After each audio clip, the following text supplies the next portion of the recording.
Hello everyone, Assalamu alaikum. Welcome back to Ultra Brains Academy. So we have started chapter 4 bioenergetics and today the topic is electron transport pathway.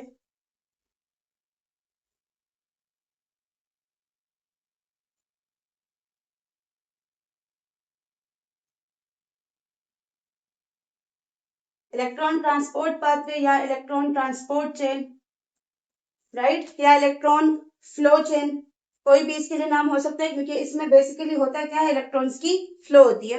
और वो flow कैसे होती है अभी हम लोग complexes draw करेंगे और उसी में से पे इलेक्ट्रॉन के फ्लो को डिस्कस करेंगे। But before starting electron transport chain, इससे पहले हम लोगों ने जो समरी निकाली थी, bioenergetics is all about revision. So आपकी रिविजन भी हो जाएगी और आपको याद हो जाएगा कि अच्छा कितने कितने NADH और FADH2 वगैरह बने थे लास्ट रिएक्शंस में जब ग्लाइकोलिसिस हुआ। क्लियर, ग्लाइकोलिसिस हुआ। अब तक हम लोगों ने क्या किया, हम लोगों ने क्रेब्स साइकिल तक चीजें डिस्कस की, ग्लाइकोलिसिस स्टडी किया, लिंक रिएक्शन और उसी के साथ फिर क्रेब्स साइकिल स्टडी किया। सो उसमें से अगर हम देखें ओवरऑल हम क्या कहते हैं कि टोटल जो नेट गेन जो हमें ATPs का होता है रिस्पायरेशन प्रोसेस के रिजल्ट में, वो कितने हैं 36 ATPs। टोटल प्रोडक्शन कितना है 38। और ये कंफ्यूजन हम लोगों ने लास्ट लेक्चर में क्लियर किया था कि अगर 38 है हम लोग फिर 36 क्यों लिखते हैं। क्लियर। सो जितने भी 36 ATPs बनेंगे उसमें से अब तक सिर्फ 4 मॉलिक्यूल जो है वो ATP के हमें एक्चुअल मिले हैं। अब तक जस्ट 4 ATPs हमें मिले हैं, बाकी जितने रहते हैं यानी वी हैव 36 टोटल कितना है 38 है, right. So rest of the 34 ATPs कहाँ मिलेंगी, इलेक्ट्रॉन ट्रांसपोर्ट चेन से। तो ग्लाइकोलिसिस में क्या हुआ था, मैंने क्या कहा, एक्चुअल ATP प्रोडक्शन कितना है जो अभी अब तक हमें गेन हुआ है ATP के फॉर्म में, they are 4 ATP molecules. Glycolysis में अगर हम देखें ग्लाइकोलिसिस में कितने ATP बने थे, ग्लाइकोलिसिस में कितने ATP बने थे, ग्लाइकोलिसिस में अगर हम लोग टोटल प्रोडक्शन की बात करें ATPs की, if you are talking about the total production of ATPs in glycolysis, glycolysis में क्या हुआ था, ग्लूकोज एक 6 कार्बन कंपाउंड की ब्रेकिंग हुई थी किसमें, पायरुवेट में, दैट इज 3 कार्बन कंपाउंड। यही हुआ था ना, 2 स्टेप्स में प्रोसेस हुआ था, प्रिपरेटरी फेज और दूसरा कौन सा, ऑक्सीडेटिव फेज। एक में ATP लाइक फर्स्ट वन में ATP जो था वो यूटिलाइज हुआ था और ऑक्सीडेटिव फेज में अब ATP क्या होगा, उसकी फॉर्मेशन होगी। सो टोटल अगर हम प्रोडक्शन ऑफ ATPs की बात करें तो टोटल हमें कितने ATPs मिले थे, 4 ATPs। लेकिन नेट गेन कितना हुआ,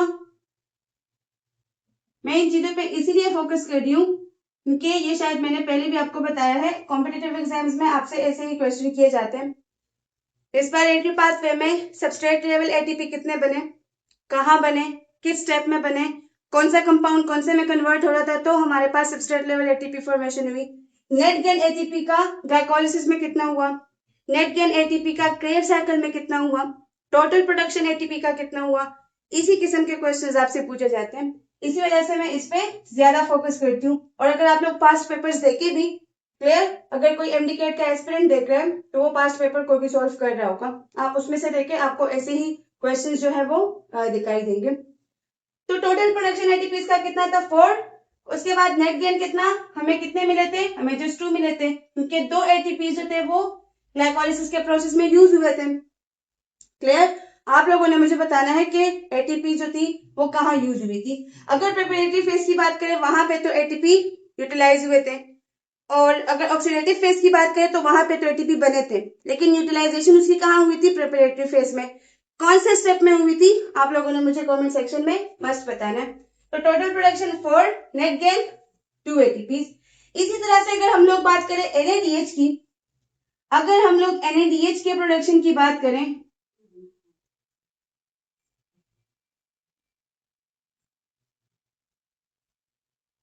अगर हम लोग NADH के प्रोडक्शन की बात करें तो वी हैव टोटल 2 NADH। कहां बने थे, आप लोग को अच्छे से पता होगा कि NADH कहां बने थे, ग्लाइकोलिसिस के प्रोसेस में। सो NADH प्रोडक्शन कितना हुआ था, 2 NADH बने थे। एक सिंगल NADH कितने बनाता है, एक सिंगल NADH कितने बनाता है, ATPs इट फॉर्म्स, अगर एक सिंगल NADH है तो वो बनाता है 3 ATPs जो क्लासिकल वैल्यूज है। अगर मॉडर्न की हम बात करें तो आजकल 2.5 कंसिडर किया जाता है, राइट, बट हमारे जो टेक्स्ट बुक्स हैं सो वो इसी वैल्यू को फॉलो करते हैं। एक NADH कितने बनाएगा, 3 ATPs बनाएगा। एक FADH2 कितने बनाएगा, 2 ATPs बनाएगा। क्लियर। और यहाँ पे ये भी कंफ्यूजन हम अभी साथ साथ में क्लियर कर रहे हैं कि अगर वहां NADH है, एक सिंगल हाइड्रोजन है, वो 3 ATPs बना रहा है, जबकि FADH2 में 2 हाइड्रोजन है।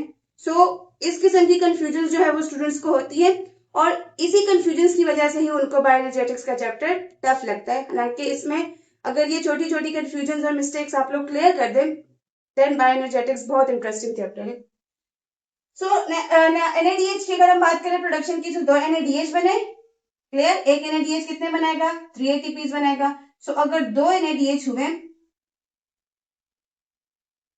तो वो कितने बनाएगा, वो 6 ATPs बना देगा। ये हुआ ग्लाइकोलिसिस की समरी का, जो ग्लाइकोलिसिस का जो टोटल कैलकुलेशन था ये हो गया ATP का ग्लाइकोलिसिस के प्रोसेस का। अब नेक्स्ट अगर हम देखें that is link reaction.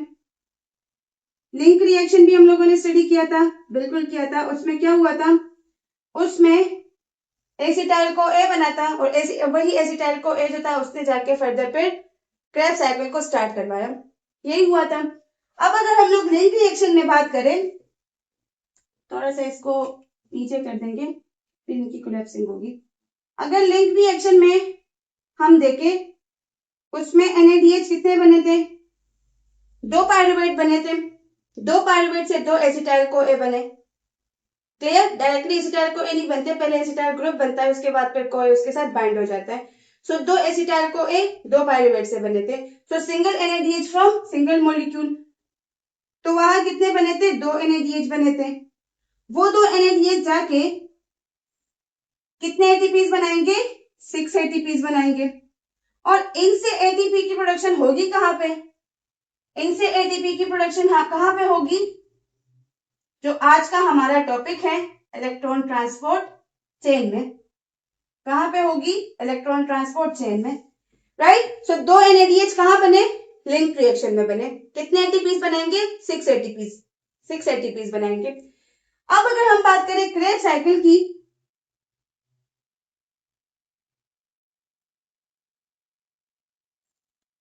It is a kind of very important revision. आपको ये जो समरी है आपको मस्ट याद होनी चाहिए कि इसी से आपसे जो आपके बोर्ड के एग्जाम्स है उसमें भी क्वेश्चन आते हैं और जो इसी तरह के MDCAT या नीट वगैरह है तो उसमें भी आते हैं। क्लियर। तो क्रेब्स साइकिल की अगर हम बात करें, क्रेब्स साइकिल में या TCA साइकिल में या सिट्रिक एसिड साइकिल में कोई भी टर्मिनोलॉजी आपके सामने आ सकती है, सो आपको तीनों पता होने चाहिए। अगर इसमें NADH के फॉर्मेशन की बात करें तो कितने NADH बने थे, कितने बने थे, 6 NADH बने थे। 6 NADH बने थे। 6 into 3, 3 6 are 18। ATPs ये कितने बनाएगा, 18 ATPs बनाएगा, राइट। कहा, ETC में। किस मैकेनिज्म से बनाएगा, किस तरह का प्रोसेस होगा वो अभी हम डिस्कस करेंगे बाकायदा में। मेम्ब्रेन में कॉम्प्लेक्सेस को दिखा के आपको समझाऊंगी। क्रेब्स साइकिल में 6 NADH 18 ATPs जाके कहां बनेंगे, ETC में बनेंगे। अब अगर हम बात करें FADH2 की, FADH2 कितने बने थे, 2 बने थे, 2 बने थे ना, 2 FADH2 बने थे। कौन से प्रोसेस में, मतलब कौन सा स्टेप हुआ था, कौन सा कंपाउंड किस में कन्वर्ट हो रहा था, जब सबस्ट्रेट लेवल फॉस्फोराइलेशन हुआ, सिस्टिनाइल को ए कन्वर्ट हुआ सिस्टिनेट में। क्लियर। उसके बाद जो स्टेप था सिस्टिनेट ने फर्दर किस में कन्वर्ट होना था वो आपको पता होगा, late me know in the comment section. तो उसमें जब सिस्टिनेट ने फिर जब फर्दर एक दूसरे इंटरमीडिएट में कन्वर्ट होना था, वहां पे क्या हुआ था, FADH2 की फॉर्मेशन हुई थी। क्लियर। क्योंकि साइकिल जो था वो 2 दफा रन कर रहा था, 2 मॉलिक्यूल्स ने उसको रन किया हुआ था, तो कितने बने थे? Single from single molecule. तो FADH2 कितने बने थे? 2 FADH2 है, एक सिंगल FADH2 कितने बनाता है? 2 ATPs बनाता है, सो 2 into 2 we have 4 ATPs। तो ये आगे जाके क्या करेंगे? 4 ATPs बनाएंगे। कहाँ पे? इलेक्ट्रॉन ट्रांसपोर्ट चेन में या इलेक्ट्रॉन फ्लो चेन में, राइट? इतना आपको क्लियर हुआ? ये क्या था? So, अब अगर हम देखें टोटल यहाँ पे NADH कितने बने? NADH 10 बने, 10 है ना, 6 2 और 2 ग्लाइकोलिसिस में 2 बने, सो 10 NADH बने, सो 10 into 3 we have 30। इसी तरह से जो FADH2 है वो कितने बने? 2, सो 2 into 2 we have 4। Total 34 ATPs कहाँ बनेगी? इलेक्ट्रॉन ट्रांसपोर्ट चेन में। ये जितने भी NADH बने, राइट, ये क्या है?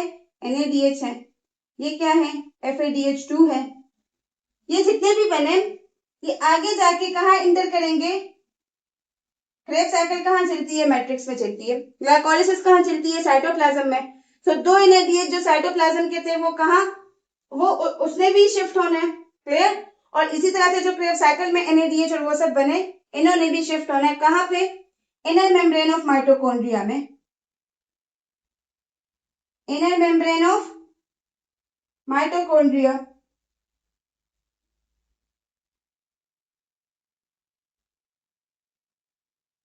ये कहाँ पे एंटर करेंगे? Inner membrane of mitochondria.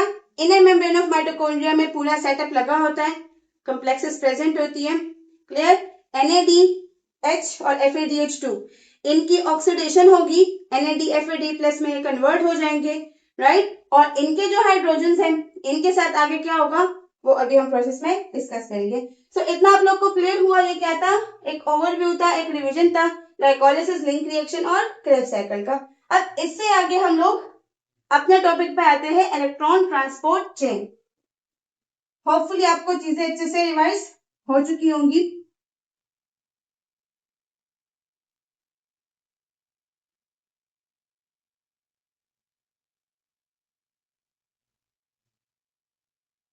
तो अगर इलेक्ट्रॉन ट्रांसपोर्ट चेन की हम बात करें, अगर इलेक्ट्रॉन ट्रांसपोर्ट चेन की हम बात करें, इसको इलेक्ट्रॉन फ्लो चेन भी कहा जाता है, क्योंकि इसमें क्या होती है? इलेक्ट्रॉन की फ्लो होती है। क्यों होती है, कहां होती है? In a while we are discussing. Electron transport chain भी इसको कहते हैं और सिस्टम भी इसको कहते हैं। और इसके अलावा इलेक्ट्रॉन फ्लो या इलेक्ट्रॉन ट्रांसपोर्ट पाथवे, तो ये डिफरेंट टर्मिनोलॉजी इसके लिए यूज होती है। इसमें बार बार electron flow, electron transport, electron flow है, इलेक्ट्रॉन ट्रांसपोर्ट है, सिस्टम है, चेन है, पाथवे। इलेक्ट्रॉन के फ्लो की बात क्यों हुई है? क्योंकि इन्हीं में से जो कॉम्प्लेक्सेस जो प्रेजेंट है, ETC में जो कॉम्प्लेक्सेस प्रेजेंट है, इसी कॉम्प्लेक्सेस में से इलेक्ट्रॉन्स की फ्लो होगी और इसी इलेक्ट्रॉन से आगे फिर एक बहुत ही इंपॉर्टेंट स्टेप होगा, ATP की प्रोडक्शन होगी, क्लियर? ग्रेडियंट बनेगा। समझ आ रहा है? इलेक्ट्रॉन की फ्लो होगी, उसके हेल्प से, इलेक्ट्रॉन के फ्लो के हेल्प से ग्रेडियंट बनेगा। उसको मतलब इलेक्ट्रॉन को जाके एक मॉलिक्यूल वहां प्रेजेंट होता है, वो मॉलिक्यूल उसको एक्सेप्ट कर लेगा, ग्रेडियंट जो है उसमें डिफरेंस आ जाएगा, इनर मेम्ब्रेन स्पेस में ग्रेडियंट बनेगा। लेकिन इलेक्ट्रॉन ट्रांसपोर्ट चेन में बेसिकली होता क्या है? हम लोगों ने डार्क रिएक्शन में स्टडी किया था, chemiosmotic hypothesis. We have studied about it, yes, you have watched the lecture hopefully. तो अगर हम लोग देखें केमियोस्मोटिक हाइपोथेसिस में क्या कहा था? हाइपोथेसिस मतलब एक गेस होता है ना, प्रॉपर एक्सपेरिमेंटली प्रूफ नहीं होता, लेकिन एक गेस होता है। लेकिन वो जो हाइपोथेसिस होता है ये भी कभी कभार काफी ऑथेंटिक हो जाता है, क्योंकि ये वाला जो हाइपोथेसिस था ये काफी ऑथेंटिक था और इसी के बेस पे ही एटीपी की प्रोडक्शन होती है। सो केमी-ऑस्मोटिक हाइपोथेसिस ने एटीपी के प्रोडक्शन के लिए कुछ assumptions या कुछ कंडीशंस दिए थे। सबसे पहले उनका कंडीशन क्या था कि एटीपी के प्रोडक्शन के लिए हाइड्रोजन ग्रेडियंट बनेगा, यही पॉइंट था। दूसरा क्या था, हाइड्रोजन ग्रेडियंट कैसे बनेगा, हम लोगों ने कुछ इस तरह की स्ट्रेटेजीज को फॉलो करना है जिससे hydrogen gradient between the matrix and inner membrane space, इन दोनों के बीच में कुछ हम लोगों ने ऐसी स्ट्रेटेजीज फॉलो करनी है जिसकी वजह से ग्रेडियंट में चेंज आए। एक में ग्रेडियंट जो है वो कॉन्सेंट्रेशन कम होगा, दूसरे में ज्यादा होगा। जब ज्यादा होगा तभी एटीपी की प्रोडक्शन होगी। दूसरा इनका assumption ये था कि मेम्ब्रेन जो है वो इंटैक्ट होगा। इंटैक्ट का मतलब क्या है कि मेम्ब्रेन में किसी किस्म का लीकेज नहीं होना चाहिए। इलेक्ट्रॉन ट्रांसपोर्ट चेन या फ्लो जो है वो कहाँ चलती है, अगर हम लोग बात करें उसकी फोटोसिंथेसिस में जब इलेक्ट्रॉन फ्लो होता है, या अगर हम लोग यहाँ पे देखें तो वो होता है कहाँ पे, वहां पे थाइलाकोइड के मेम्ब्रेन में होता है, यहाँ पे माइटोकॉन्ड्रिया के मेम्ब्रेन में चलता है। सो मेम्ब्रेन में चलता है ना ये प्रोसेस, तो ये मेम्ब्रेन जो है वो कैसा होना चाहिए, इंटैक्ट होना चाहिए, राइट। ये मेम्ब्रेन इंटैक्ट होना चाहिए। इंटैक्ट का मतलब इसमें किसी किस्म का लीकेज नहीं होना चाहिए, क्योंकि जो ग्रेडियंट बनेगा वो एक स्पेसिफिक पाथवे के जरिए ही आएगा, उससे एक फोर्स जनरेट होगी और तभी एटीपी की प्रोडक्शन होगी। सो अगर मेम्ब्रेन में लीकेज हुई तो वो जो ग्रेडियंट है वो वहां पे बनेगा ही नहीं, क्योंकि जितने हाइड्रोजन यहाँ कम होंगे वहां से फिर से उसी लीकेज के जरिए हाइड्रोजन आएंगे मैट्रिक्स में, तो ग्रेडियंट बनेगा ही नहीं। तीसरा इनका क्या था एजम्पशन या कंडीशन, इन्होंने क्या रखी थी एटीपी के प्रोडक्शन के लिए। थर्ड कंडीशन ये था कि F1 और F0 चैम्बर जो है वो प्रेजेंट होंगे। जो ग्रेडियंट बनेगा, दोज हाइड्रोजन, जो हाइड्रोजन का ग्रेडियंट बना, those hydrogen will come backwardly to matrix with the help of those chambers. जो F1 F0 पार्टिकल्स है या एलिमेंट्री पार्टिकल्स है उनके प्रेजेंस में या उनके हेल्प से जो है ये हाइड्रोजन फिर से मैट्रिक्स में आएंगे। सो थर्ड असम्पशन या थर्ड कंडीशन इन्होंने क्या बताई थी कि F1 या F0 जो पार्टिकल्स है इनको हम लोग एलिमेंट्री पार्टिकल्स भी कहते हैं। इस होल प्रोसेस, इस होल मतलब जो पूरा एक स्ट्रक्चर यहाँ पे प्रेजेंट है इसको हम लोग एफ चैम्बर भी कहते हैं। सो ये एफ चैम्बर का होना इंपॉर्टेंट है, जिसमें प्रेजेंट होता है एक हेड जिसको हम लोग F0 कहते हैं, और उसमें प्रेजेंट होता है एटीपी सिंथेज। क्लियर। जब ग्रेडियंट बनेगा तो वो हाइड्रोजन इसके जरिए आएंगे, ये हेड जो है ये रोटेट होगा और इसी के रोटेशन से एक फोर्स जनरेट होगी जो कि एटीपी के प्रोडक्शन में हेल्प करेगा। क्लियर।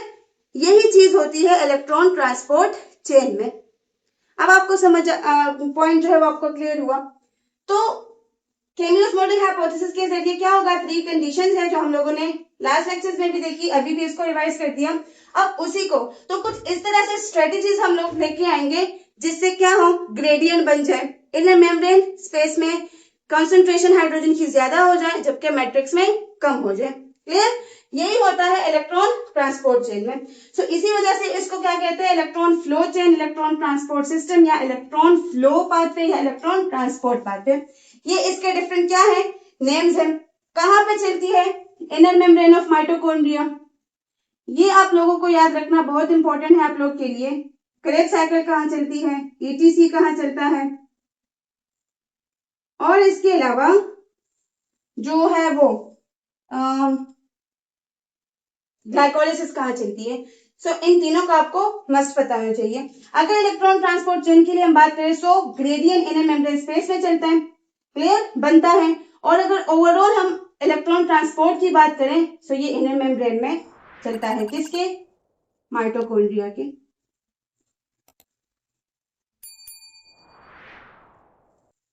ओके। अब इसके बाद अगर देखें तो इसमें प्रेजेंट होती है 5 कॉम्प्लेक्सेस।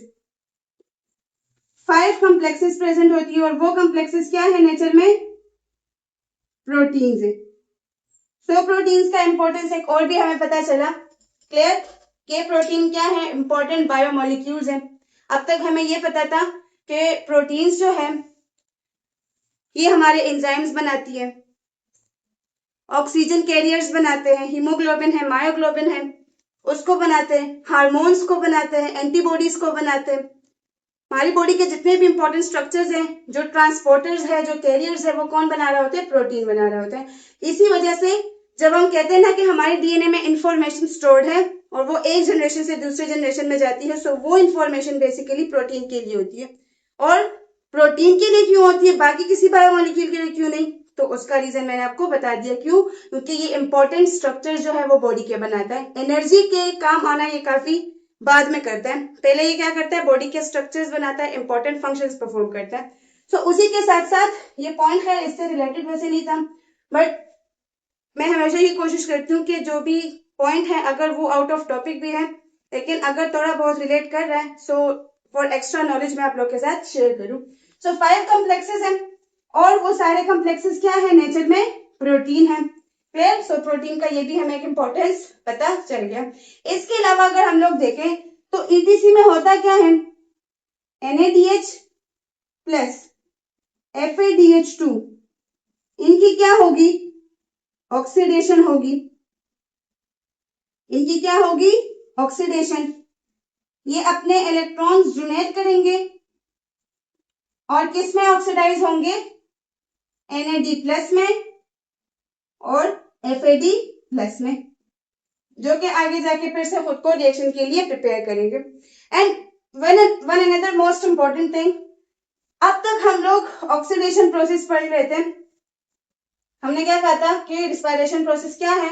ऑक्सीडो रिडक्टिव प्रोसेस है। ऑक्सीडेशन और रिडक्शन दोनों साथ साथ चलती है, और वो ज्यादा अच्छे से आपको किस में समझ आया होगा? क्रेब साइकिल में। एक सबस्ट्रेट होता वो ऑक्सीडाइज होता था, दूसरा रिड्यूस हो जाता था, राइट? सो यहाँ पे अगर हम बात करें, अब तक बात इन केस अगर हाइड्रोजन है, वो है ऑक्सीडेशन है, तो इन केस ऑफ हाइड्रोजन हम बात कर रहे थे। यहाँ पे एंट्री होगी ऑक्सीजन की, और ऑक्सीजन यहाँ पे लास्ट इलेक्ट्रॉन एक्सेप्टर के तौर पे काम करता है। क्लियर? यहाँ पे टर्मिनल हाइड्रोजन एक्सेप्टर के तौर पे काम करता है। ये मैं बहुत इंपॉर्टेंट पॉइंट बता रही हूँ, कई दफा एग्जाम्स में ये बात पूछी जा चुकी है। क्लियर? कि ओवरऑल या तो ऐसे पूछा जाता है कि ओवरऑल रिस्पायरेटरी पाथवे में कौन सा ऐसा मॉलिक्यूल है जो कि लास्ट इलेक्ट्रॉन एक्सेप्टर के तौर पे काम करता है, या ऐसे भी कहा जाता है, क्वेश्चन किया जाता है कि ईटीसी में जो लास्ट इलेक्ट्रॉन एक्सेप्टर है वो कौन है? सो वो आपको मस्ट पता होना चाहिए, that is oxygen. Clear? Last electron acceptor या टर्मिनल हाइड्रोजन एक्सेप्टर के तौर पे ये क्या करता है? काम करता है। क्लियर? तो ये कुछ छोटा सा इंट्रोडक्शन था इलेक्ट्रॉन ट्रांसपोर्ट चेन का। अब इसके कॉम्प्लेक्सेस को स्टडी करते हैं, एंड आफ्टर कॉम्प्लेक्सेस उसको बाकायदा मेम्ब्रेन में ड्रॉ करके आपको दिखाऊंगी कि किस तरह से एग्जैक्टली फ्लो होता है और एटीपी की प्रोडक्शन होती है। अब अगर हम लोग देखें तो इलेक्ट्रॉन ट्रांसपोर्ट चेन में कितने कॉम्प्लेक्सेस है? 5। इसमें कितने कॉम्प्लेक्सेस हैं? 5 कॉम्प्लेक्सेस हैं, and all complexes are protein in nature. और जो कॉम्प्लेक्सेस है वो एक दूसरे से किस बेस पे डिफरेंट है? कि एक कॉम्प्लेक्स जो है वो NADH को ऑक्सीडाइज करता है, दूसरा FADH को करता है, राइट?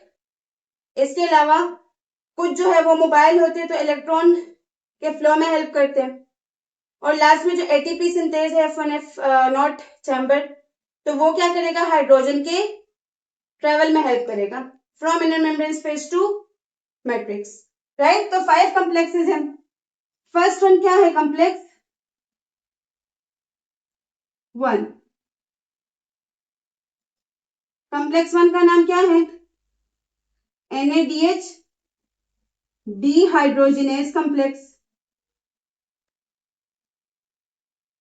NADH डिहाइड्रोजिनेज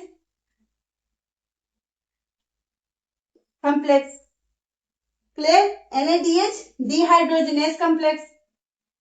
दूसरा कॉम्प्लेक्स कौन सा है? ये क्या करेगा? ये NADH को, चलिए इसको थोड़ा अलग से लिखते हैं। ये क्या करेगा? ये NADH को NAD में ऑक्सीडाइज करेगा और एटीपी की प्रोडक्शन होगी। सेकेंड हमारे पास कॉम्प्लेक्स 2 जो है, कॉम्प्लेक्स 2 क्या करेगा?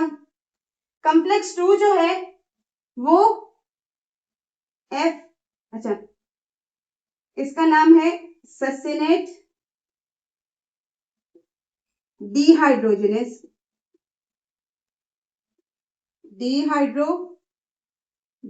Complex, ससिनेट dehydrogenase complex.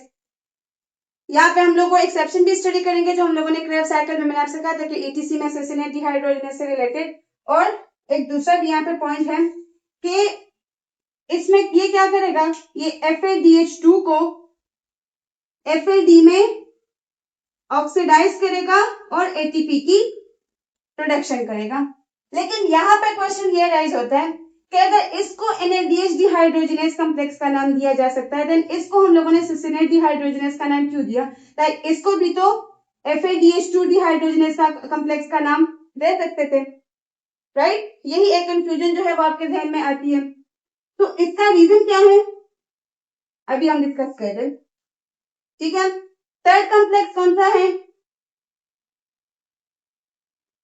Third complex कौन सा है? फर्स्ट कॉम्प्लेक्स है NADH डिहाइड्रोजिनेस कॉम्प्लेक्स, सेकंड है ससिनेट डिहाइड्रोजिनेस कॉम्प्लेक्स, थर्ड वन क्या है? साइटोक्रोम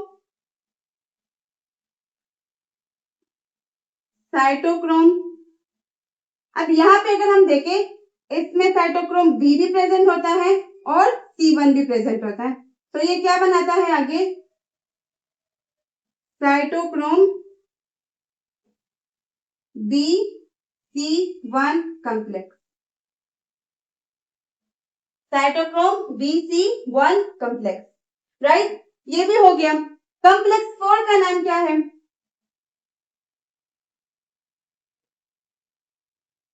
कॉम्प्लेक्स, इसके बीच में मैं ये स्पेसेस क्यों छोड़ रही हूँ क्योंकि यहाँ पे हम इसके कंपोनेंट से भी लिखेंगे कि कॉम्प्लेक्स 1 में क्या क्या कंपोनेंट्स हैं, 2 में क्या कंपोनेंट्स है, 3 में क्या है, 4 एंड सो ऑन, राइट? तो कॉम्प्लेक्स 4 क्या है? Cytochrome C oxidase, cytochrome C oxidase, right? और कॉम्प्लेक्स 5 क्या है? कॉम्प्लेक्स 5 क्या है? ATP synthase, ATP synthase like F1 और F0 और F1 पार्टिकल्स, या हम इसको एलिमेंट्री पार्टिकल भी कहते हैं, F चैम्बर भी कहते हैं। तो ये क्या है? These four are the 5 complexes of electron transport chain। इतना आपको क्लियर हुआ?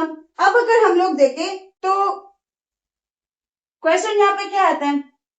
सबसे पहले तो ये देखें कि ये जो ससिनेट डिहाइड्रोजिनेज है ये किसका एंजाइम है? ये क्रेब साइकिल का एंजाइम है।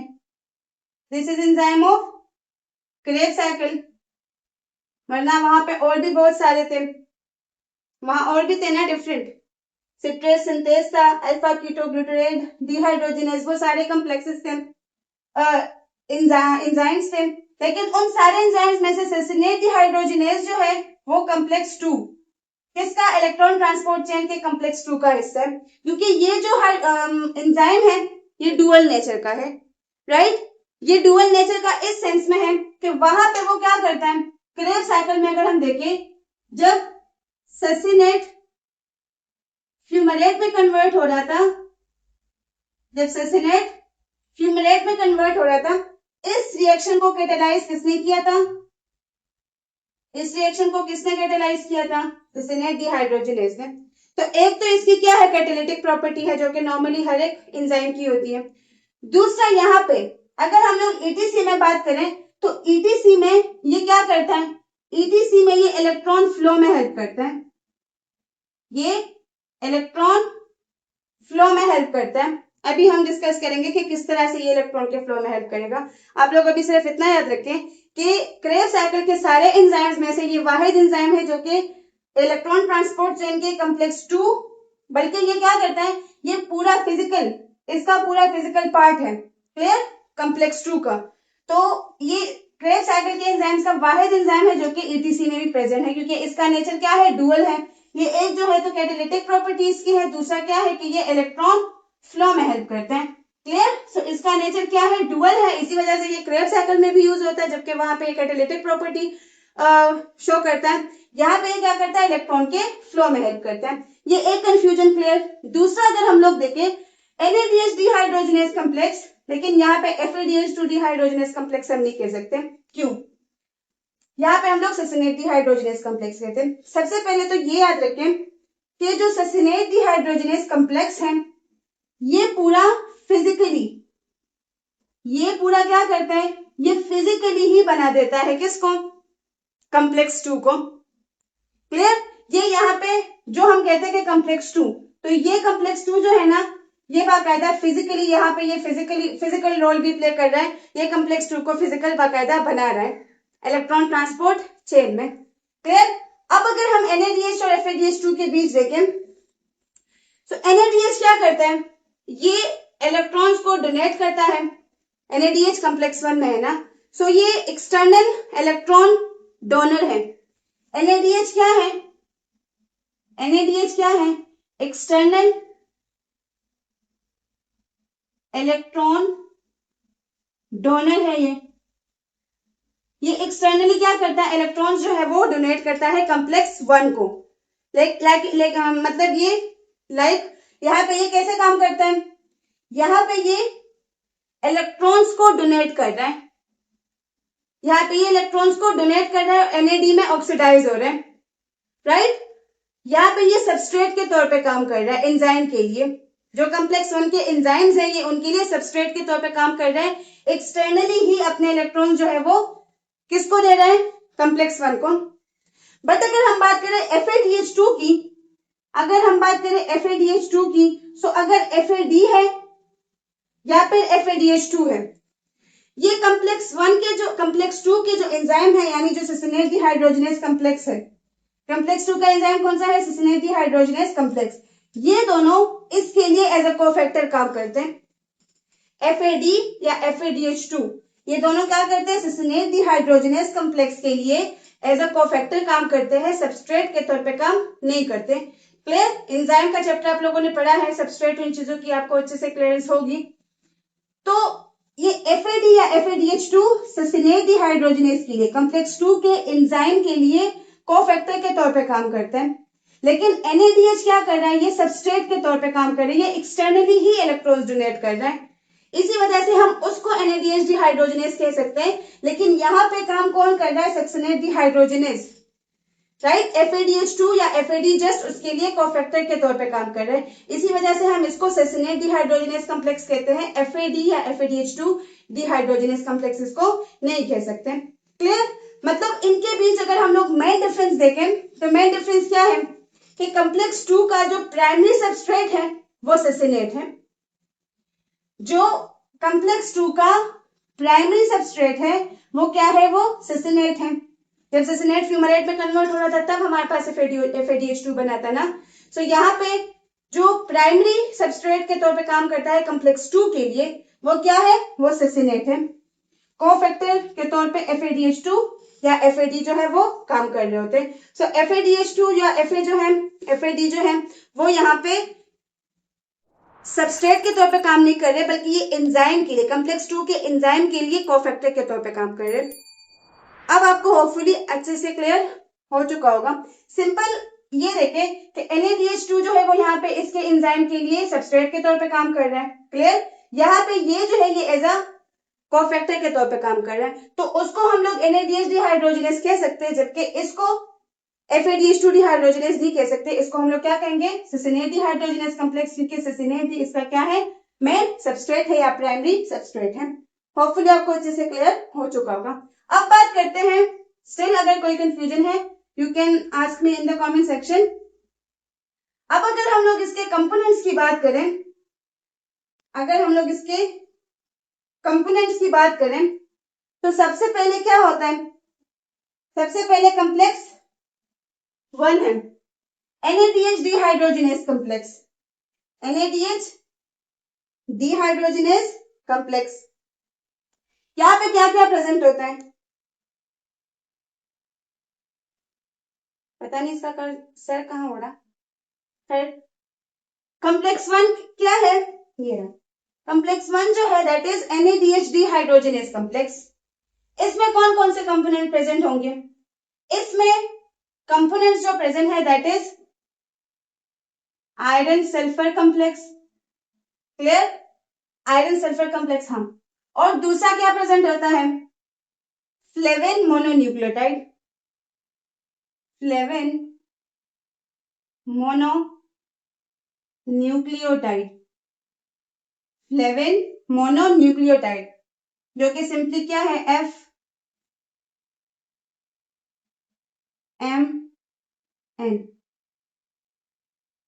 अगर हम बात करें FES की, सो FES जो है वो कॉम्प्लेक्स 1 में, कॉम्प्लेक्स 2 में,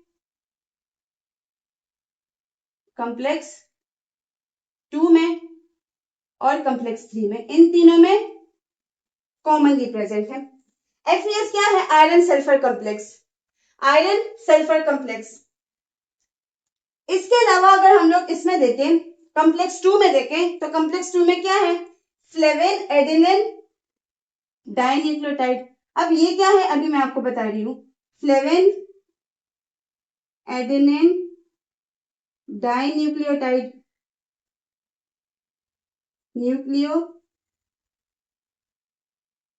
न्यूक्लियोटाइड क्या है, FAD। अगर हम थर्ड में देखें, कॉम्प्लेक्स 3 में, इसमें क्या क्या प्रेजेंट है, इसमें सिंपली प्रेजेंट है साइटोक्रोम B और साइटोक्रोम C। इसी वजह से ये क्या बना रहा है, साइटोक्रोम BC1 कॉम्प्लेक्स बना रहा है, और साथ में क्या प्रेजेंट होगा, आयरन सल्फर कॉम्प्लेक्स भी प्रेजेंट होगा। मैंने अपना जो स्पीड है वो कम इसलिए रखा है क्योंकि ये बहुत इंपॉर्टेंट पॉइंट्स होती है, सो आई थॉट कि आप लोग इसको अच्छे से समझे। ये चीज मैंने अपने ही एक टीचर से सीखी थी, वो काफी जब चीज थोड़ी सी टॉपिक थोड़ा सा कॉम्प्लिकेटेड होता था तो वो क्या करती कि वो अपना स्पीड स्लो कर देती थी और हमें फिर बहुत अच्छे से समझ आता, right. So that is the reason FES तीनों में कॉमन है, कॉम्प्लेक्स 1, कॉम्प्लेक्स 2 एंड कॉम्प्लेक्स 3 में। अब बात करते हैं कॉम्प्लेक्स 4 की। कॉम्प्लेक्स 4 में सबसे पहले अगर हम लोग बात कर रहे हैं साइटोक्रोम C की, तो ये साइटोक्रोम C क्या होता है, ये मोबाइल होता है, बहुत इंपॉर्टेंट होता है सेल में फंक्शन के लिहाज से भी और एग्जाम पॉइंट ऑफ व्यू से भी, क्योंकि एग्जाम्स में अक्सर ये क्वेश्चन पूछा जा चुका है कि मोबाइल सारे जितने कॉम्प्लेक्सेस हैं इलेक्ट्रॉन ट्रांसपोर्ट चेन के, उसमें से कौन सा कॉम्प्लेक्स जो है वो मोबाइल है नेचर में, so this one is mobile in nature. अब यहाँ पे अगर हम इसके कंपोनेंट्स की बात, ये जो मैं लिख रही हूँ ना यहाँ पे, these are actually the components, clear, ये क्या है, कंपोनेंट्स है कॉम्प्लेक्सेस के, जो रिस्पेक्टिव कॉम्प्लेक्स है ये इसके क्या है, कंपोनेंट है। FAD FMN क्या है या FES क्या है, ये भी हम डिस्कस कर रहे हैं। तो साइटोक्रोम C ऑक्सीडेज, इसमें साइटोक्रोम C क्या है, मोबाइल है। इसके अलावा इसमें प्रेजेंट होता है साइटोक्रोम C के साथ साथ यहाँ पे प्रेजेंट होता है copper centre A, copper centre B,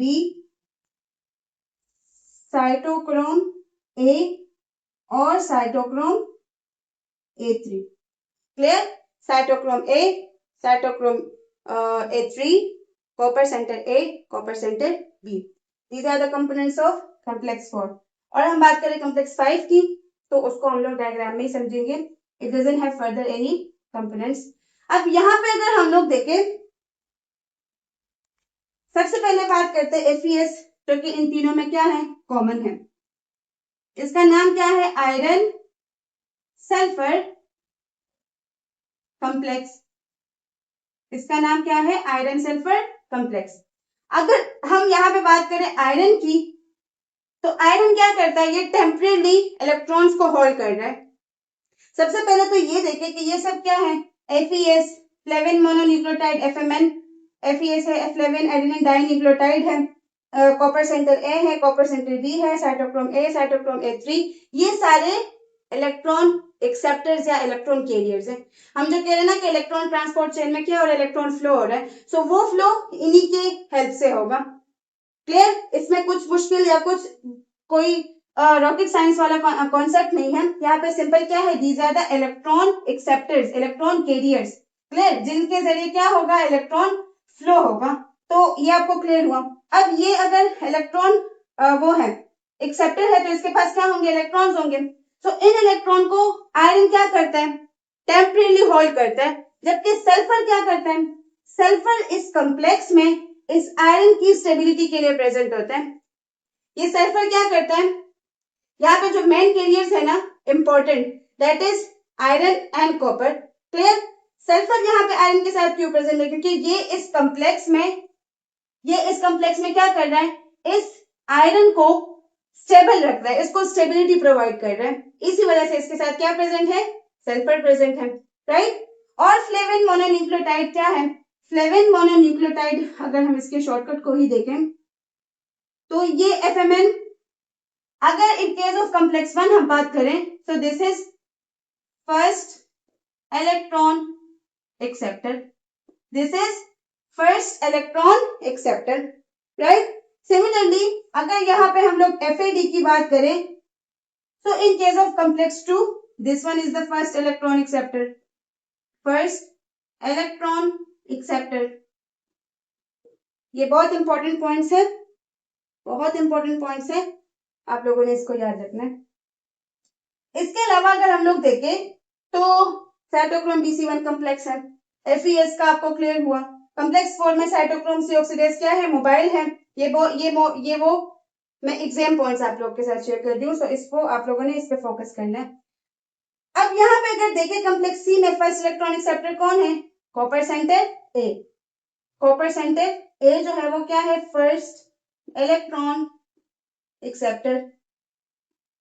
और इन केस ऑफ कॉम्प्लेक्स 4 अगर हम बात करें तो कॉपर सेंटर B क्या है, लास्ट इलेक्ट्रॉन एक्सेप्टर। लेकिन अगर ओवरऑल ETC में हम देखें तो ओवरऑल ETC में फिर कौन है, ऑक्सीजन है। वो ऑक्सीजन इसी कॉपर सेंटर के साथ बाहर लगा होता है, क्लियर, कॉम्प्लेक्स के साथ प्रेजेंट होता है, और जैसे ही इलेक्ट्रॉन आता है उसको ले लेते हैं। क्लियर? ओके, ये सारी चीजें हम लोगों ने क्लियर कर दी। होपफुली इसमें से आपको कोई डाउट जो है वो नहीं होगा। सारे कॉम्प्लेक्सेस में जो जो कंफ्यूजन थे, जो जो मेन पॉइंट्स थे, हम लोगों ने उसको अच्छे से डिस्कस कर दिया। राइट? कॉपर सेंटर ए क्या है, फर्स्ट इलेक्ट्रॉन एक्सेप्टर है in case of complex 4। Complex 2 के केस में FAD, कॉम्प्लेक्स 1 के केस में FMN। इसके अलावा साइटोक्रोम C क्या है, मोबाइल है। FeS में सल्फर क्यों है, क्योंकि ये क्या करता है, ये कॉम्प्लेक्स में जो आयरन है उसकी स्टेबिलिटी में हेल्प करता है। तो यहाँ पे दो हम लोगों ने कॉपर और आयरन, यहाँ पे हम लोगों ने क्या क्या देखा, कॉपर और आयरन भी प्रेजेंट है। ये दोनों जो है ये बहुत ही इंपॉर्टेंट इलेक्ट्रॉन कैरियर्स हैं, इंपॉर्टेंट इलेक्ट्रॉन कैरियर्स हैं, क्योंकि ये दोनों जो है ये उन रेयर एलिमेंट्स में से हैं जो कि दो दो स्टेबल ऑक्सीडेशन स्टेट्स में प्रेजेंट है। क्लियर? अगर हम आयरन की बात, कॉपर की बात करें, सो कॉपर का ऑक्सीडेशन स्टेट जो है इसके वो क्या क्या है, +1 +2। अगर हम आयरन का देखें तो आयरन का क्या है, +2 +3 ऑक्सीडेशन स्टेट्स। सो ये कुछ उन रेयर एलिमेंट्स में से हैं जो कि दो ऑक्सीडेशन स्टेट्स में भी स्टेबल होते हैं। Right? So iron along with these things, iron और सल्फर, कॉपर जो है वो भी क्या है, यहाँ पे इंपॉर्टेंट रोल प्ले करते हैं। और सल्फर क्यों प्रेजेंट है, क्योंकि वो आयरन को अपने ही कॉम्प्लेक्स में, अपने ही रिस्पेक्टिव कॉम्प्लेक्स में क्या करता है, स्टेबिलिटी प्रोवाइड करता है। तो आप लोग को कॉम्प्लेक्सेस अच्छे से क्लियर हो गई। यस, अब प्यारा सा बनाते हैं माइटोकॉन्ड्रिया का मेम्ब्रेन, उस मेम्ब्रेन में बनाते हैं कॉम्प्लेक्सेस। यही 4 कॉम्प्लेक्सेस हम वहां पे बनाएंगे, इन्हीं कंपोनेंट्स को हम लोग वहां पे सजाएंगे, और उससे फिर होगी उसमें इलेक्ट्रॉन्स की फ्लो होगी। बहुत ही इंटरेस्टिंग टॉपिक है। अब हम देखेंगे कि इलेक्ट्रॉन की फ्लो कैसे होगी।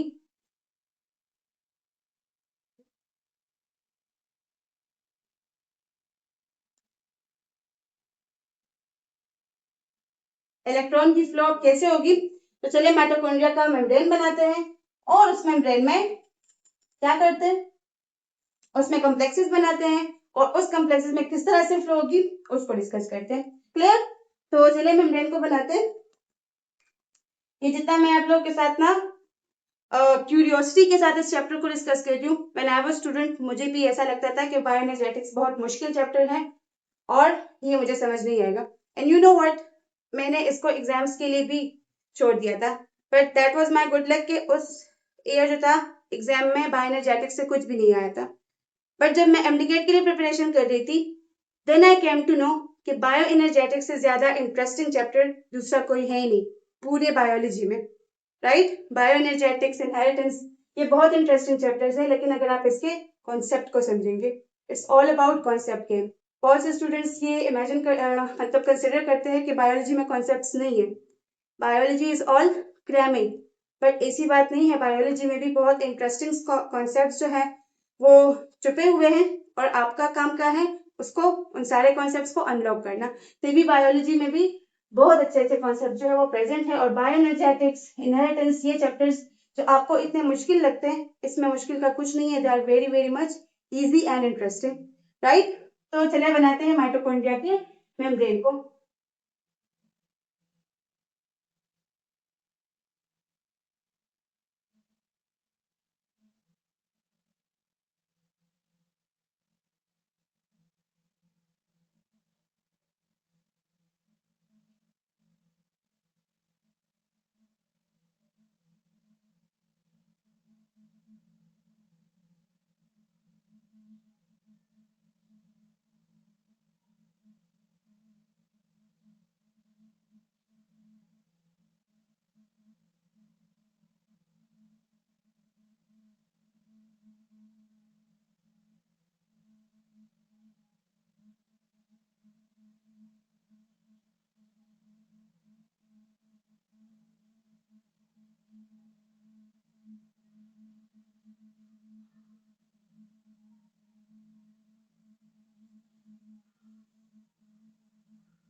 तो जी ये हमारे पास बन गया inner membrane space of mitochondria.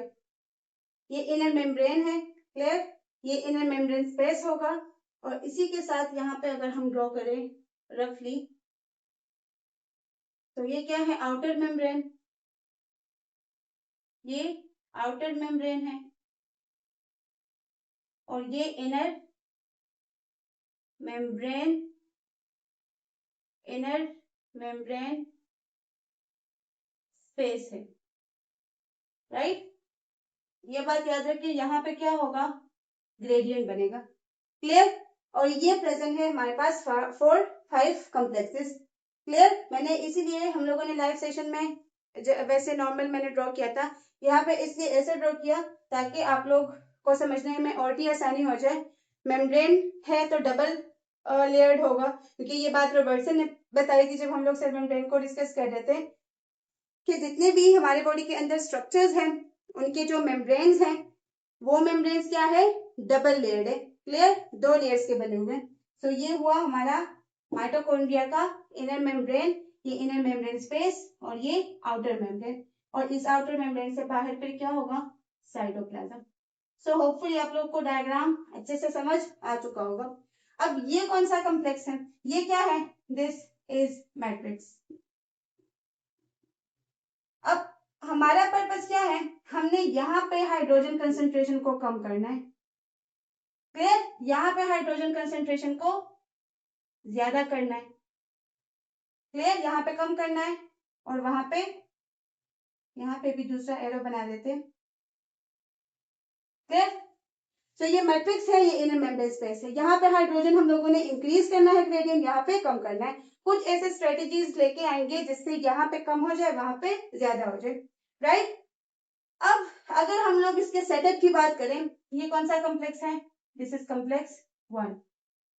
यहाँ चलो इधर बना देते हैं, ये कॉम्प्लेक्स वहां लिखने के लिए है चीजें। ये कॉम्प्लेक्स 1 है, ये कॉम्प्लेक्स 3 है, ये कॉम्प्लेक्स 2 है। अब क्या करें, चलिए ऐसे बना देते, कोई बात नहीं। ये कॉम्प्लेक्स 4 और ये कॉम्प्लेक्स 5। क्लियर, पता है मैंने कुछ इसको ऐसे कर देते, चले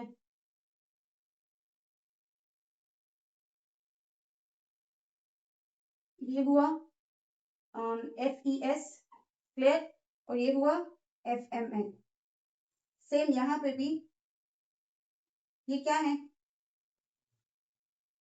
FAD है, कि इसी को हम लोगों ने फर्स्ट इलेक्ट्रॉन एक्सेप्टर रख लेना, इस वजह से चलिए कोई बात नहीं, it's not a big deal. FMN, FMN से FES, सिमिलरली FAD, FAD से FES। अब यहाँ पे अगर हम लोग देखें, ये आपको क्लियर हुआ, इसको हम मिटा देंगे, इसको हम लोग मिटा देंगे। क्लियर, कॉम्प्लेक्स 1, 3, 2, ये फिर 4th और ये 5th, ये क्या है, मैट्रिक्स, दिस इज मैट्रिक्स। अब यहाँ पे क्या होगा, देखें, ये फर्स्ट कॉम्प्लेक्स है NADHD हाइड्रोजनेस कॉम्प्लेक्स। ये क्या करेगा, ये NAD को, NADH को मैट्रिक्स में पढ़ा है ना हम लोगों ने, कुछ ऐसी स्ट्रेटेजीज बनानी है जिससे मैट्रिक्स में हाइड्रोजन की कमी आ जाए। तो यहाँ पे ये NADH जो है ये कन्वर्ट हो जाएगा किस में, ऑक्सीडाइज हो जाएगा। बायोलॉजिकल टर्म में अगर हम कहें वो ज्यादा सुटेबल रहेगा, ये NAD प्लस में ऑक्सीडाइज हो जाएगा। क्लियर, साथ ही साथ में इससे इलेक्ट्रॉन भी निकले, राइट, और हाइड्रोजन भी। तो ये इलेक्ट्रॉन इसको कौन एक्सेप्ट करेगा, इसको FMN एक्सेप्ट करेगा। इसी वजह से हम लोगों ने क्या कहा था कि कॉम्प्लेक्स 1 में FMN क्या है, फर्स्ट इलेक्ट्रॉन एक्सेप्टर। ये इलेक्ट्रॉन्स कौन ले लेगा, FMN, इसकी फर्दर फ्लो होगी। ये हाइड्रोजन जो है, ये हाइड्रोजन जब ये इलेक्ट्रॉन, अच्छा ये हाइड्रोजन इसी के जरिए जाके यहाँ पे पंप हो जाएगा, कहाँ, इनर मेम्ब्रेन स्पेस में। फर्स्ट स्ट्रेटेजी तो ये हुई, तो यहाँ से हाइड्रोजन चले गए कहाँ, इनर मेम्ब्रेन स्पेस में। अब ये हाइड्रोजन जो है क्या है, डायरेक्टली इसी कॉम्प्लेक्स को फॉलो मतलब पार करते हैं। ये इलेक्ट्रॉन जब मूव करता है, so we know that moving electron releases energy. So ये जब एनर्जी को रिलीज करेगा, वही एनर्जी इसको हेल्प करेगी इस कॉम्प्लेक्स को पार करने में। तो ये हाइड्रोजन तो यहाँ से एस्केप होके चला गया कहाँ, इनर मेम्ब्रेन स्पेस में। ये फर्स्ट स्ट्रेटेजी हुई। सेम यहाँ पे इसी के साथ जो सेकेंड कॉम्प्लेक्स है, ये भी क्या करेगा, ये भी FADH2 को कन्वर्ट कर देगा या ऑक्सीडाइज कर देगा किसमें, FAD में। क्लियर, FAD प्लस में। तो यहां से भी एक तो इलेक्ट्रॉन निकले जिसको कौन लेगा, FAD। इसी वजह से मैंने क्या कहा था, FAD फर्स्ट इलेक्ट्रॉन एक्सेप्टर है। और ये हाइड्रोजन भी यहाँ पे मैट्रिक्स में आके पंप हो जाएंगे। लेकिन यहाँ पे कॉम्प्लेक्स 2 के लिए एक एक्सेप्शन आप कहते हैं या कॉन्ट्रडिक्शन कहते हैं। ज्यादातर बुक्स तो यही दिखाती है कि कॉम्प्लेक्स 2 जो है वो क्या करता है, हाइड्रोजन को डायरेक्टली पंप कर देता है। लेकिन ज्यादातर जो बुक्स हैं उसके नॉलेज के अकॉर्डिंग क्या है कि ये जो यहाँ पे FAD से H2 से इलेक्ट्रॉन्स निकले, इनकी एनर्जी कम होती है, जो इस हाइड्रोजन को हेल्प नहीं कर पाती इस कॉम्प्लेक्स को पार करने में। इस वजह से ये जो हाइड्रोजन है ये आखिर यहाँ पे जो अब फिनोमिना होगा, ये इसी को ये दे देते हैं, यहाँ पे इलेक्ट्रॉनिक एक्सेप्टर्स प्रेजेंट होते हैं, अभी हम इसको डिस्कस करते हैं। क्लियर? ये इलेक्ट्रॉनिक एक्सेप्टर यहाँ पे प्रेजेंट होते हैं, सो ये इलेक्ट्रॉन के साथ साथ हाइड्रोजन भी दे देता है और वो हाइड्रोजन कॉम्प्लेक्स 3 में आ जाते हैं एंड देन उससे साइटोक्रोम C की तरफ आ जाते हैं। राइट? सो आपके बुक से रिलेटेड जो भी पॉइंट है आपने उसी को फॉलो करना है। अगर वहां ये मेंशन है कि साइटोक्रोम जो कॉम्प्लेक्स है, सॉरी साइटोक्रोम नहीं, जो कॉम्प्लेक्स 2 है वो हाइड्रोजन को डायरेक्टली पंप कर रहा है, तो आप उसी को पॉइंट को फॉलो करें। और अगर वो कह रहे कि नहीं कॉम्प्लेक्स 3 को पहले देना है देन, तो आप उसी को पॉइंट को फॉलो कर ले। राइट? सो यहाँ पे NADH कन्वर्जन NAD में हुई, हाइड्रोजन यहाँ पंप, यहाँ पे FADH2 की FAD, हाइड्रोजन यहाँ पंप। सो ऑलरेडी यहाँ पे क्या हुआ, कॉन्सेंट्रेशन कम हुआ। राइट? लाइक अगर यहाँ पे भी 50 हाइड्रोजन है और यहाँ पे भी 50 हाइड्रोजन है, तो यहाँ पे सपोज कितने हुए 52, राइट? यहाँ पे कितने हुए 42। कुछ ऐसी स्ट्रेटेजीज हमने बनानी है जिससे हाइड्रोजन डिफरेंस आ जाए ग्रेडियंट में।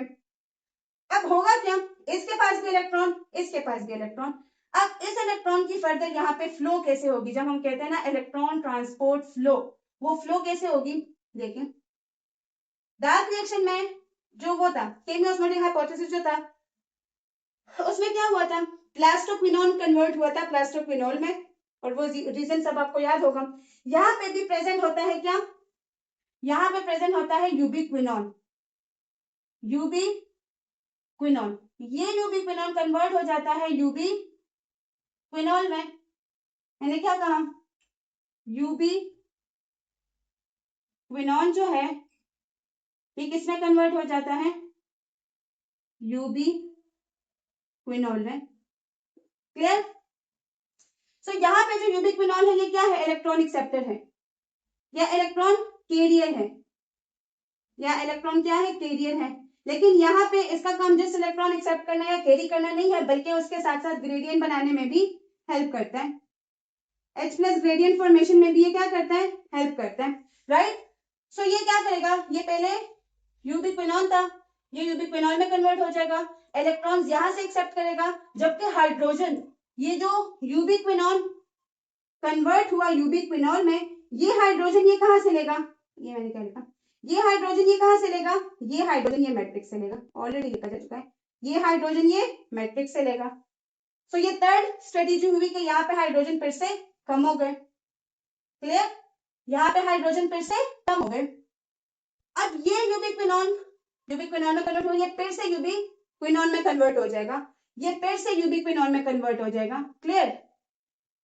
यूबिक्विनोन में कन्वर्ट हुआ, हाइड्रोजन इसने एक्सेप्ट की, ये अगेन यूबिक्विनोन में कन्वर्ट हो जाएगा, और इसके जो हाइड्रोजन है वो जाके कहाँ पंप होंगे, ग्रेडियंट में, इनर मेम्ब्रेन स्पेस में ग्रेडियंट बनाने के लिए। राइट? तो क्या हुआ, पहले यूबिक्विनोल था, ये मैं यूबी क्यों लिख रही हूँ, यूबिक्विनोल था पहले, फिर यूबिक्विनोल था पहले, फिर उसके बाद यूबिक्विनोन आया, बन गया।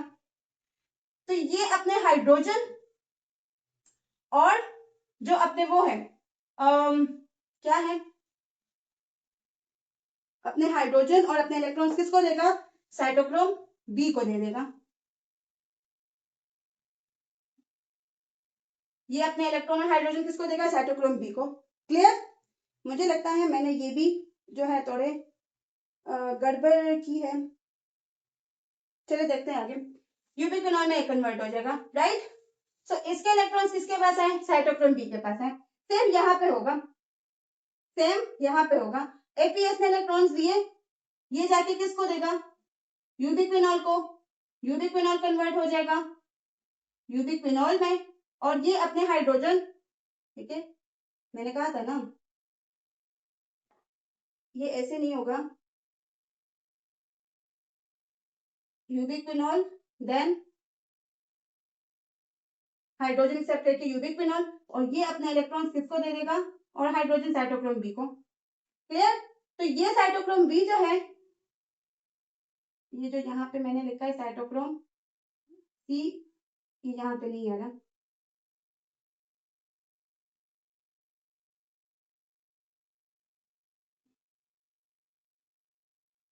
ये साइटोक्रोम सी जो है ये यहाँ प्रेजेंट होगा, ये कहाँ प्रेजेंट होगा, यहाँ।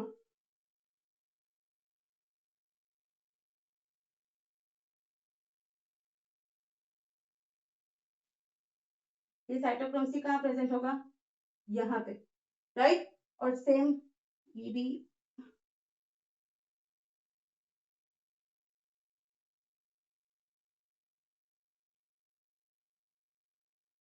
यहाँ पे क्या है,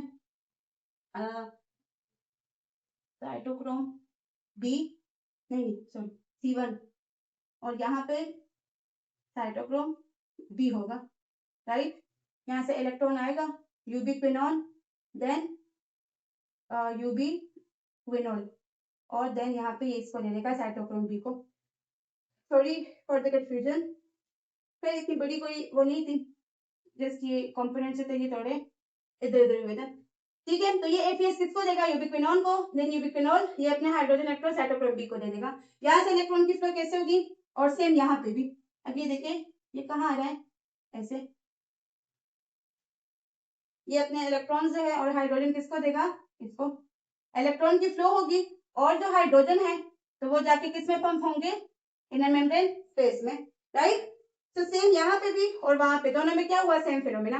एक किस्म से आप ये समझ लें कि क्या हो रहा है, हम लोग कह रहे थे ना electron transport chain, electron flow chain, तो ये है इलेक्ट्रॉन का फ्लो। यहाँ से इलेक्ट्रॉन आया, ठीक है, सेम इस तरह से इस पाथवे को फॉलो किया, और इसी तरह से ये FAD, then APS, then ubiquinol, quinol, then ubiquinol and then cytochrome B। यहाँ से ये दोनों इलेक्ट्रॉन्स को लेके कहाँ जाएगा, cytochrome C, C1 and then cytochrome C। अब ये जो साइटोक्रोम C है, ये साइटोक्रोम C क्या करेगा, मूव करेगा।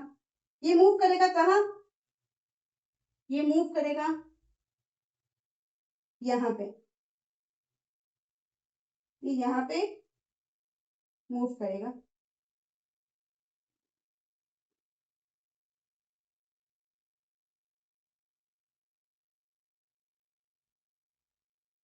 ये क्या है, साइटोक्रोम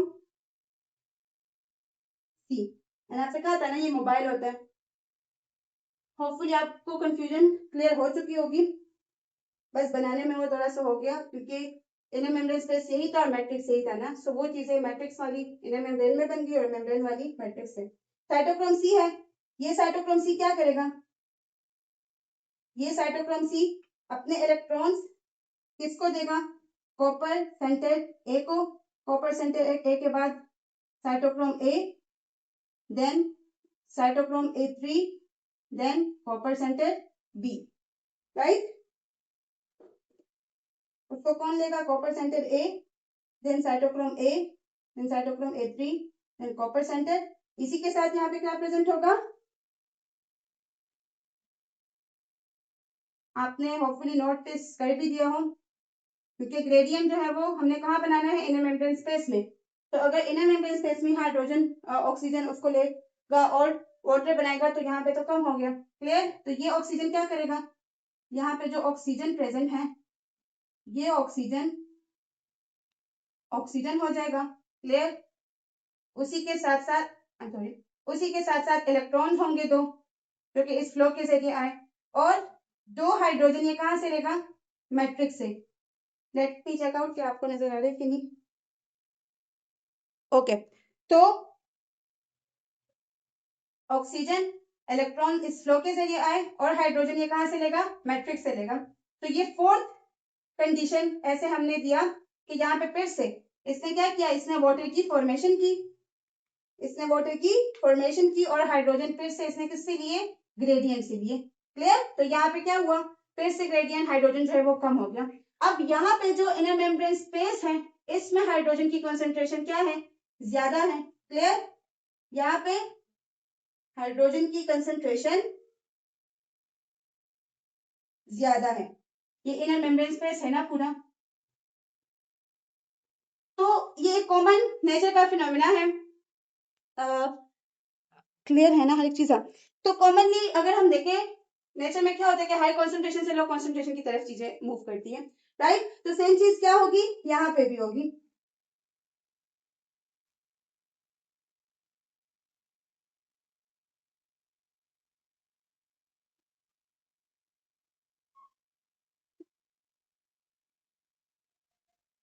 अब क्या होगा, यहाँ पे जो हाइड्रोजन बने सारे, तो मैंने आपसे क्या कहा था, हमने जो कहा था कि मेम्ब्रेन जो है वो इंटैक्ट होना चाहिए। अब अगर इस मेम्ब्रेन में यहाँ पे लीकेज है तो यहाँ पे कॉमन सेंस की बात है, हाइड्रोजन बनेगा नहीं, क्योंकि वो इसी पाथवे के जरिए आएगा मैट्रिक्स में, तो ग्रेडियंट वगैरह बिल्कुल नहीं बनेगा। क्लियर? इसी वजह से मेम्ब्रेन क्या था, इंटैक्ट, और उसमें प्रेजेंट है F1 F0 पार्टिकल्स। अब ये जो हाइड्रोजन है, ये हाइड्रोजन इसी F0 चैम्बर के जरिए आएंगे मैट्रिक्स में। इसके मोशन से यहाँ पे एक फोर्स जनरेट होगी, एक फोर्स जनरेट होगी ईएमएफ। इस ईएमएफ की वजह से क्या होगा, ये जो F0 हेड है, ये जो F0 हेड है, ये क्या होगा, इस F0 हेड में प्रेजेंट होता है एटीपी सिंथेज, एटीपी सिंथेज। ये क्या करेगा, ये रोटेट करेगा, ये रोटेशन स्टार्ट कर जाता है, और जब ये रोटेशन करता है तो इसी के रोटेशन से एडीपी और पीआई करीब आते हैं और बनता है एटीपी, राइट। तो ये कुछ फिनोमेना था जो कि अच्छे से हम लोगों ने डिस्कस कर दिया। हम इसको इलेक्ट्रॉन ट्रांसपोर्ट चेन का नाम क्यों कहते हैं, क्योंकि इसमें क्या होती है, इलेक्ट्रॉन की ट्रांसपोर्ट हो रही है या इलेक्ट्रॉन फ्लो चेन, तो इसमें क्या हो रहा है, इलेक्ट्रॉन की फ्लो हो रही है, राइट। सबसे पहले क्या हुआ, NADH की ऑक्सीडेशन किस में हुई, NAD में हुई, राइट। NADH की किस में हुई ऑक्सीडेशन, NAD में। उसके बाद क्या हुआ, NADH की NAD में, FADH की FAD में, FADH2, राइट। यहाँ से भी इलेक्ट्रॉन आए, यूबिक्विनॉन बना, देन यूबिक्विनॉन पहले से प्रेजेंट था, यूबिक्विनॉन बना, इसने अपने हाइड्रोजन फिर से इसको दिए, जो कि जाके इनर मेम्ब्रेन स्पेस में उसका ग्रेडियंट बन गया। सेम यहाँ से भी FADH2 के जो इलेक्ट्रॉन्स थे वो भी इसी सेम पाथवे के जरिए आए, दोनों ने अपने इलेक्ट्रॉन्स किसको दिए, साइटोक्रोम बी को, उससे FeS, उससे cytochrome C1, then cytochrome C जो था मोबाइल था, उसने आगे ये इलेक्ट्रॉन किसको दिए, कॉम्प्लेक्स 4 को। कॉम्प्लेक्स 4 में फर्स्ट इलेक्ट्रॉनिक सेप्टर कौन सा है, फर्स्ट इलेक्ट्रॉनिक सेप्टर है copper centre A, copper centre A ने इलेक्ट्रॉन किसको दिए, cytochrome A, then cytochrome A3 and copper centre B. इसके साथ यहाँ प्रेजेंट था ऑक्सीजन, इस ऑक्सीजन ने क्या किया, ये ऑक्सीजन हुआ, साथ में इसने ये दो इलेक्ट्रॉन्स एक्सेप्ट किए और मैट्रिक्स से हाइड्रोजन, मैट्रिक्स से क्या किया, हाइड्रोजन को ले लिया। क्लियर? इसने क्या बनाया, वाटर बनाया, जिससे हाइड्रोजन कॉन्सेंट्रेशन में कमी आई, राइट। यहाँ पे ग्रेडियंट बना, और इस ग्रेडियंट से फिर से हाइड्रोजन जो थे उसने मैट्रिक्स में आना है, तो क्या होगा कि F1 F0 चैम्बर के जरिए ये फिर से मैट्रिक्स में आएंगे, यहाँ पे एक फोर्स जनरेट होगी, एटीपी सिंथेज रोटेट होगा, F0 हेड की जो है उसकी रोटेशन होगी, एडीपी के साथ पीआई करीब मतलब दोनों नजदीक आएंगे और एटीपी की फॉर्मेशन होगी, राइट। सो ये हमारे पास था इलेक्ट्रॉन ट्रांसपोर्ट चेन, होपफुली आपको अच्छे से क्लियर हो चुका होगा। 10 NADH से कितने बनाएंगे, 30 ATPs, 1 FADH2 है और 2 FADH2 है, तो कितने ATPs बनाएंगे, 4, टोटल 34 ATPs कहाँ बनेगी, यहाँ। कौन से फिनोमेना के जरिए, कौन से मैकेनिज्म के जरिए, इलेक्ट्रॉन फ्लो मैकेनिज्म के जरिए, राइट। इलेक्ट्रॉन जो है वो क्या होंगे, उसकी फ्लो होगी, NADH ऑक्सीडाइज होगा, FADH2 ऑक्सीडाइज होगा NAD और FAD प्लस में, क्लियर।